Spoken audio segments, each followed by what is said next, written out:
Bonjour, Pierre-Marie, naturopathe agréé, homéopathe, praticien de technique Bowen, soins neuromusculaires, praticien de soins énergétiques, installé à Montréal et animateur du site améliorermasanté.com.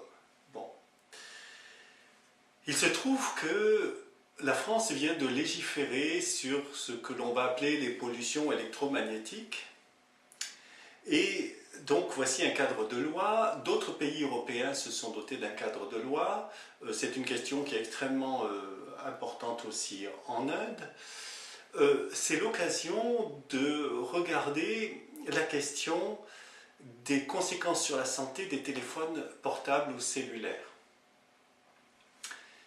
C'est une occasion qu'a saisi l'hebdomadaire Paris Match, qui fait un article très complet sur cette question en faisant référence à deux chercheurs dont je vais parler rapidement.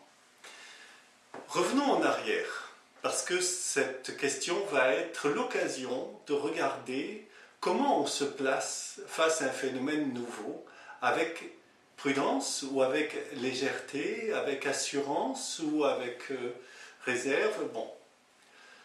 Regardons comment ça s'est passé. Dans ma propre histoire, il y a 30 ans, environ en arrière, apparaissent de façon significative les téléphones cellulaires dans la population. Tout le monde n'en a pas.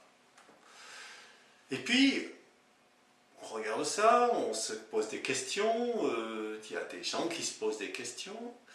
Et il y a des études qui commencent, par exemple, ce sont des téléphones très puissants, et 20 minutes de conversation avec ces téléphones élèvent la température du cerveau. C'est des choses qui sont mesurées, bon, c'est quand même inquiétant. Il y a l'expérience qui est faite de mettre un téléphone cellulaire qui communique en permanence au milieu de poules fécondés, et puis il y a 70 ou 80% de ces œufs fécondeux qui n'éclosent jamais. Donc il y a une atteinte à la vie, il y a une question de santé, il y a une question de sécurité, une question vraiment grave. Bon. 10 ans après ce point-là, que voit-on? Eh bien, on voit tout le monde en train de se promener avec un téléphone cellulaire portable dans sa poche, dans une insouciance généralisée.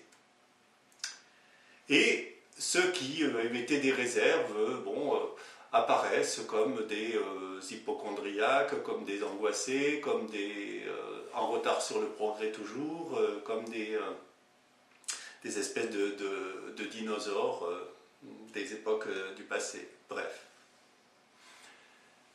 On arrive à aujourd'hui, c'est-à-dire finalement 30 ans plus tard. Que se passe-t-il? Il y a les pays qui légifèrent. Il y a l'Office mondial de la santé qui établit le lien de causalité entre les cancers et les téléphones cellulaires. Il y a les deux études dont parle Paris Match.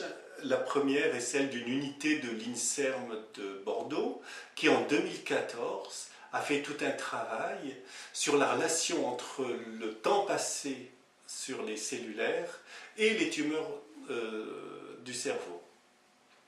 Il se trouve qu'ils identifient un certain seuil de quantité d'heures qui sont cumulées tout au long de la vie d'une personne, et une fois ce nombre d'heures atteint, eh bien, il y a un risque qui est présent de tumeur au cerveau, et au-delà d'une certaine quantité de minutes par jour, eh bien, ce risque est encore décuplé. Question essentielle. Il y a un deuxième chercheur qui est un cancérologue, le professeur Dominique Bellepomme, lequel travaille sur l'électrosensibilité, qui a été un phénomène repéré récemment et qui touche un nombre important de gens, et beaucoup plus que ce qu'on peut le penser. Moi, j'ai plusieurs personnes électrosensibles dans mon propre réseau de consultants. Et le professeur Dominique Bellepomme travaille aussi sur la relation qu'il y a entre le nombre d'heures passées avec le téléphone cellulaire et le développement de la maladie d'Alzheimer. Bon. Et un travail plus vaste, mais voilà les repères principaux. Donc, il y a 30 ans, il y avait quelques êtres doués d'une curiosité particulière qui disaient soyons prudents, est-ce qu'on y va franchement, est-ce qu'il faut se préserver, dans quelles conditions on peut l'utiliser.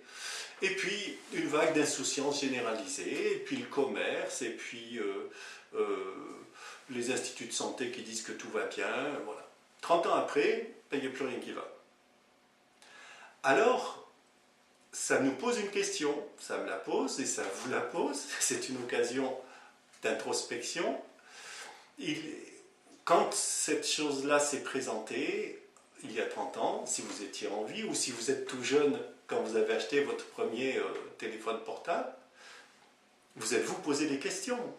Est-ce que vous avez fait partie des gens qui sont dans une sorte de curiosité prudente, qui avance avec un esprit critique en disant bon, on dit que tout va bien, mais est-ce que j'en suis si sûr et comment je peux en être sûr? Que disent les études là-dessus? Que disent les gens qui font des recherches là-dessus? Bon, certaines attitudes basées sur une certaine individualité, du discernement, du retrait et de la prudence vis-à-vis du système commercial, du système financier et de la technologie qui déboule sans se poser de questions pourvu que ça rapporte.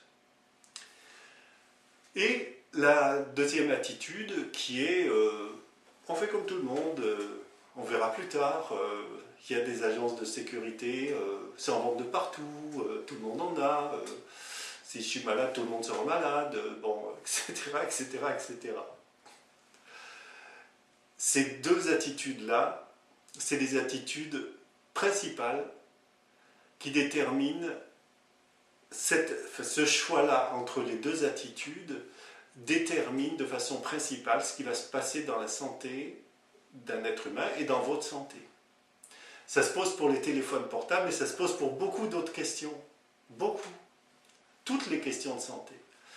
Il ne faut pas s'imaginer que la maladie, c'est quelque chose qui tombe par hasard dans la vie des gens et que la bonne santé, c'est quelque chose qui est donné pour toujours. Non. La santé, ça se construit. Mais la santé, ça se détruit aussi. Alors il y a des gens qui travaillent à construire leur santé, à augmenter leur capital santé, à renforcer leur immunité par des moyens naturels. Puis il y a des gens qui sont dans le mouvement général et qui vivent des choses bien malheureuses dans leur existence. Alors vous voyez, c'est vraiment le moment de se poser des bonnes questions et revenir en arrière en se disant tiens, quelle question je me suis posée? Ben, c'est une façon de se replacer dans l'existence de façon plus organisée, plus méthodique, avec plus de discernement. Alors, je vous enjoins de suivre l'activité de mon site améliorermasanté.com, de vous y inscrire, et à bientôt. Au revoir.